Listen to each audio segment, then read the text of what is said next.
पहले तो बहुत बहुत मुबारक हो तमाम न्यूजीलैंड क्रिकेट फैंस को कि आप लोगों की टीम ने जो है वो एक बहुत बड़ा रिकॉर्ड कायम कर दिया है 36 इयर्स बाद, जब मेरा नामो निशान भी नहीं था इस दुनिया में। मेरा क्या, इवन जो अभी न्यूजीलैंड की टीम, जिस टीम ने इंडिया को हराया है, उस टीम के एक भी मेंबर या एक भी टीममेट आप कह सकते हो कि उस वक्त पैदा नहीं होगा। करंट न्यूजीलैंड क्रिकेट लॉट में there is a total of 11 players, और इस पूरी प्लेइंग एक्साइड में जो सबसे उनके सीनियर मोस्ट प्लेयर हैं, even in their entire squad जो है उनका, उसमें जो सबसे सीनियर मोस्ट प्लेयर है दैट इज टिम साउदी, और वो भी he is 35 years old। So if you like really look in to this particular matter, तो ये भी पैदा नहीं हुए थे उस वक्त। और इतना कोई पुराना अरसा है ये कि जब न्यूजीलैंड ने इंडिया को शिकस्त दी थी उनके अपने होम ग्राउंड पे।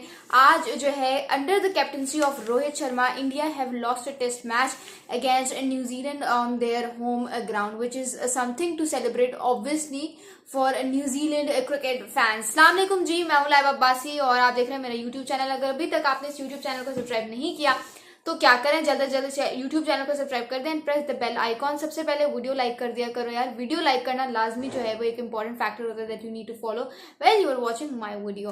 अच्छा यार, सबसे पहले तो बात करते हैं आज के मैच के बारे में। आज के जो फर्स्ट टेस्ट मैच को जब मैं राउंड अप इसका करूंगी, इसमें मैं मैच से ज्यादा एक और फैक्टर के बारे में बात करूंगी, that is the comparison of Virat Kohli and Rohit Sharma.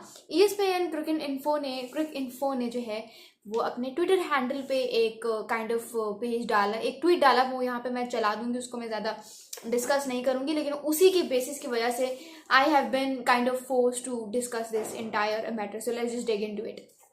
सबसे पहले तो यार, जो इंडिया वर्सेस न्यूजीलैंड थी, मैंने आपको बताया कि इसकी शुरुआत कैसे हुई। बहुत खौफनाक शुरुआत हुई from the perspective of India. 46 all out जो है वो इंडिया को उसका सामना करना पड़ा, और फिर जिस तरह से इंडियन बैटिंग बॉलिंग लाइनअप जो थी वो इतनी वीकेंड पड़ गई थी that they couldn't even stop New Zealand. ठीक है, मतलब मुझे लगा 350 रन हो जाएंगे, लेकिन वो जी साहबजादे 402 करके बैठे हुए हैं। तो वो जो टिम साउदी का उसमें 65 था, उसमें डेविन कॉनवे का एक जबरदस्त 91 था, रचिन रविंद्रा की उसमें जो है जबरदस्त सेंचुरी थी। तो वो जो एक लॉट बनाना और जो टीम साउदी ने नीचे से आके 65 स्कोर किया, वो बहुत जबरदस्त था और बहुत उसने हार्म किया इंडिया को। लेकिन मुझे लगा था कि यार अगर न्यूजीलैंड के बॉलर्स इंडिया को 46 ऑल आउट कर सकते हैं उनके घर पे, तो मुझे लगा कि इंडियन बॉलर्स का भी कोई दमखम होगा। इंडिया, मैंने उनको ये पॉसिबिलिटी बताई थी यार कि इनको इवन 200 तक का टारगेट भी दे दो, they won't be able to chase it. मैंने कहा कि 250 का टारगेट दे दो, तुम लोग कर सकते हो। 462 पे इंडियन टीम ढेर हो गई, और फिर टारगेट जो है वो महज 107 रन का बनाना, और न्यूजीलैंड क्रिकेट टीम ने 110 रन करके 2 विकेटों के नुकसान पर सिर्फ और सिर्फ इस मैच को जो है वो जीत लिया बाय 8 विकेट्स इन बेंगलुरु में। उन्होंने हिस्ट्री क्रिएट की है courtesy of will young and Rachin Ravindra की मैं बहुत ज्यादा तारीफ करती हूँ, और प्लेयर ऑफ द मैच भी उनको ही दिया गया है कि जिस तरह के आप गौर से उसकी बैटिंग देखा करो, he is very technical, he is very elegant. उसकी बैटिंग देखने का मुझे इतना मजा आता है, मैं कहती हूँ यार काश ऐसा प्लेयर हमारी टीम में आता है। He is got that classical shots, और एक होता है ना कि हर किसी को शॉट्स की variety obviously modern day kind of cricket में हर किसी के पास है, बट उस वैरायटी ऑफ शॉट्स को किस तरह से इवेल्युएट करके कहाँ पे यूज करना है, वो क्वालिटी रचिन रविंद्र के पास है। और मैं ज्यादा तारीफ न्यूजीलैंड लॉट की इसलिए कर रही हूँ क्योंकि if you closely look in to their playing XI, it was quite young age compare to Indian cricket team. उनके पास केन विलियमसन नहीं था, हालांकि केन विलियमसन जैसे जो बैट्समैन है ना, वो इसी कंडीशंस में एशियन टीम्स को, मतलब आप कह सकते हो, फाड़ कर जिस तरह से रख देता है ना, कि मतलब उसका तहलका ऑमलेट बना देता है, वो है एक केन विलियमसन। तो केन विलियमसन का नाम होना, टीम थी जिसने इंडिया को हराया है, हिस्ट्री क्रिएट किया after 35 years 10 months and 21 days। William O'Rourke उनके एक पेसर हैं, ठीक है। इस बंदे की भी जितनी तारीफ की जाए कम है। I remember he made his debut against south Africa, उस वक्त भी इसने 9 विकेटें उड़ाई थी। फिर श्रीलंका के अगेंस्ट भी 5 मारा था इसने, और अभी भी इंडिया के अगेंस्ट इसने 5 विकेटें उड़ा दी हैं। I mean he is a 6 feet 6 inch guy and he is very tall. और वैसे भी फास्ट बॉलर के लिए जो टॉल हाइट है वो कितनी कारामत साबित होती है, I don't think so that I need to tell you that. So William जो है, जिस तरह से वो एक अपग्रेड आई है उनके पूरे फास्ट बॉलिंग लाइनअप में, वो एक बहुत ज़बरदस्त चीज़ है। नियम की तारीफ इसलिए भी ज़्यादा कर रही हूँ because he turn the table for his team in both the innings, ठीक है। और उसके अलावा भी अगर आप देखो एशियन कंडीशंस में एक गोरे पेसर का इस तरह से काइंड ऑफ परफॉर्म करना, वो अपने आप में एक बहुत बड़ी अचीवमेंट्स है। बंदे ने मतलब ना सिर्फ विकेटें ली बल्कि टेबल टर्न किया। उसकी बॉलिंग आप उठा के देख लो, वो चीज़ बड़ी इंप्रेसिव है उसकी तरफ से, ठीक है।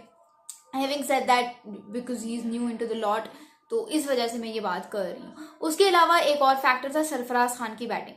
इंडिया के लिए पॉजिटिव ये है कि सरफराज खान जो है आपको एक नया एसेट मिल गया। आई फील लाइक यशस्वी जायसवाल के बाद यू गॉट सरफराज खान। सरफराज खान ने अभी उसको आप उठा के देख लो, मुश्किल से उसको it might be his 4th test innings and then his already scored a test century और 3 हाफ सेंचुरीज उसके बैग में है। So that is something to appreciate. तो सरफराज खान की भी यहाँ पे जितनी तारीफ की जाए कम है। लड़के की आप फर्स्ट क्लास की एवरेज उठा के देख लो, कब से बेचारा रन स्कोर कर रहा है, कब से रन स्कोर कर रहा है, and finally he is getting the fruits of his efforts. I mean I have to say कि 74 इनिंग्स के स्पैन में is already having an average of 70+ I guess. Correct me if I am wrong but I am waiting for you in the comments below. Now let's talk about the main topic which is obviously Rohit Sharma versus Virat Kohli. यार मैं देख रही थी बहुत सारे लोग जो हैं, मैं even I kind of consider Rohit Sharma quite lucky because उसकी वजह यह है कि रोहित शर्मा लकी इसलिए है कि उनको उस तरह से क्रिटिसिज्म मैंने मिलता हुआ देखा नहीं जितना बाकी इंडियन कैप्टन्स को मिला है, या आप कह सकते हो कि इवन ओवरऑल अगर दुनिया में देखा जाए जितना कैप्टन्स को क्रिटिसिज्म मिलता है ना, कि मतलब यार इतनी आई कैन बेट यू अगर यहाँ पे विराट कोहली होता, विराट कोहली के अंडर की कैप्टनसी के अंडर अगर इंडिया एक इस तरह से टेस्ट मैच हारता घर पर, तो मैं जानती हूँ कितनी गालियाँ पड़ती हैं उसको। लेकिन रोहित शर्मा पे लोग ज़्यादा क्रिटिसिज्म नहीं कर रहे, and I was surprise to see that. होना भी नहीं चाहिए बिकॉज इसी ने आपको वर्ल्ड कप जितवाया है, इसी ने आपको काफ़ी जीतें दिलवाई हैं। इट्स नॉट दैट ये हो गया वो हो गया, बट विराट कोहली को I have seen people criticising him a lot, सिर्फ इसलिए क्योंकि उसने 2021 का आपको वर्ल्ड टेस्ट चैंपियनशिप फाइनल हरवा दिया। आप उसका सिर्फ एक ये चीज़ देख रहे हो। उसने ये बात अपने पॉडकास्ट में भी की हुई थी कि उसने आपको 5 टेस्ट मैचेस जो है वो जितवाए हुए हैं। 2017 का टेस्ट मैच, 2018, 19, 20, 21, 5 टेस्ट मैचेस उसके नाम है, विराट कोहली के नाम। And I can bet you that India versus Australia, उसकी कैप्टनसी के अंदर ये पूरी सीरीज देखने का मजा ही कुछ और था। इंडिया वर्सेस ऑस्ट्रेलिया, किसने सोचा होगा कि यार इंडियन फास्ट बॉलर्स टक्कर दे रहे होंगे ऑस्ट्रेलियन फास्ट बॉलर्स को, किसने सोचा था। लेकिन हमने देखा विराट कोहली की कैप्टनसी के अंदर, किसने सोचा था कि यार विराट कोहली ने जो कारनामा सिर्फ 7 माह के अंदर अंदर अंजाम दिया, कि मतलब 7 माह के अंदर अंदर उस बंदे ने 7 डबल 100 स्ट्रोक दिए, and it took Joe Root, Kane Williamson and Steve Smith, the members of Fab 4 obviously, उनको 12 साल लग गए ये रिकॉर्ड इक्वल करने में। जेम्स एंडरसन को उसने अपनी धरती पर, अपने घर की जमीन जिसे कहते हैं, उस पर जेम्स एंडरसन को अपने घुटनों तक लेके आया था कि यार ये क्या चीज है। तो विराट कोहली जो है ना, आप सिर्फ एक बेसिस पे उसकी पूरी इंटायर कैप्टनसी को जज नहीं कर सकते हो। जो उसने इंडियन क्रिकेट टीम के लिए किया है in test cricket format, that is unmatched, और मुझे नहीं लगता उसका रिकॉर्ड कोई इक्वल कर सकता है। जो लोग कहते हैं, लोग इवन अभी भी दे कंपेयर के विराट कोहली, बाबर आजम का अगर डाउनफॉल आया तो विराट कोहली का भी तो था। भाई विराट कोहली का जब डाउनफॉल आया था, he had 70 international centuries under his belt. This is Virat Kohli for you, this is उसकी लेगेसी। पता नहीं लोग क्यों उस तरह से एक्नॉलेज नहीं करते, but let me tell you what, 2014 से ऑनवर्ड्स अपने पूरे टेस्ट कैप्टनसी के करियर में उसकी कैप्टनसी में सिर्फ 2 हार थी, सिर्फ 2 होम टेस्ट लॉसेस थे 2014 से 2021 तक।